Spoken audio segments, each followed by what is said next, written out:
Hi மக்களே, welcome to your channel. நம்ம இன்றைக்கி இந்த வீடியோவில் பார்க்க போகிறது, டிவிக்கே ஆட்சி வந்ததுக்கப்புறமா தளபதி விஜய் என்ன தான் பண்ணிகிட்ருக்காரு, தளபதி விஜய் நீங்கள் பண்ணுறது ரொம்பவே பெரிய தப்பு அப்படின்னு சொல்லிட்டு மக்கள் எல்லாருமே சொல்லிக்கிற அளவுக்கு ரொம்ப பெருசாகவே பண்ணிகிட்ருக்காரு. அதாவது திமுக வந்த உடனே அதாவது 2021 நினைக்கிறேன், அப்போ ஆட்சிக்கு வரும்போது அவங்க சொன்ன விஷயம், நாங்கள் வந்து நீட் தேர்வை வந்து ரத்து பண்ணுறோம் அப்படின்னு சொல்லியிருந்தாங்க. இப்படி இருக்கிற நிலைமையில நான் லாஸ்ட் வரைக்கும் 5 வருஷம் முடிச்சுட்டு வெளியே வந்துட்டாங்க. ஆனால் இன்னமும் அது நடக்கலை. அதாவது தளபதி விஜய் வந்தோடனே அது மோடியே வந்து பார்த்திங்கன்னா ஒரு நியூஸ் பண்ணிகிட்டு இருந்தார். ராஜஸ்தானில் வந்து பார்த்திங்கன்னா கொஷின் பேப்பரே வந்து பார்த்திங்கன்னா அவுட் ஆகிடுச்சு. நீட் எக்ஸாமுக்கான கொஷின் பேப்பர் வந்து அவுட் ஆகிடுச்சு. அதை பார்த்துட்டு என்னடா இப்படி அவுட் ஆகிடுச்சு, எப்படி அந்த எக்ஸாமே வந்து பார்த்திங்கன்னா ரத்து பண்ணிட்டாங்க.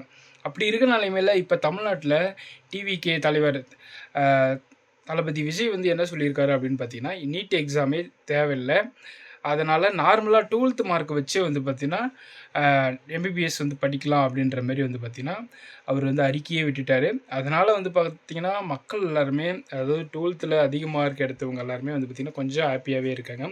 இது வந்து தளபதி விஜய் டிவிக்கே வந்ததால் மட்டும்தான் அப்படின்னு இல்லாமல் அந்த கொஷின் பேப்பர் அவுட் ஆனதாலன்னு நினைக்கிறேன். இனிமேல் வந்து கொஷின் பேப்பர், அதாவது நீட் எக்ஸாமே வந்து நடக்காது அப்படின்றது தான் என்னுடைய கருத்தாக இருக்குதுன்னு நினைக்கிறேன்.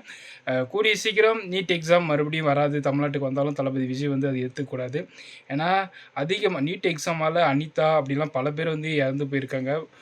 12th அதிக மார்க் எடுத்தும் வந்து பார்த்திங்கன்னா ரொம்பவே எப்படியாவது டாக்டர் ஆகலாம் அப்படின்னு சொல்லிட்டு ஏழ்மையான குடும்பத்திலேருந்தும் வந்தவங்க இருக்காங்க. ஆனால் 12th மார்க் எடுத்துகிட்டு நீட் எக்ஸாம் ஒழுங்காக பண்ண முடியாமல் ஃபெயில் ஆனவங்க, சூசைட் பண்ணவங்க அப்படின்னு பல பேர் இருக்காங்க. அது எல்லாத்துக்குமே வந்து பார்த்திங்கன்னா ஒரு முற்றுப்புள்ளியாக தான் வந்து பார்த்திங்கன்னா இப்போது நீட் எக்ஸாம் வந்து கேன்சல் ஆகிருக்கு.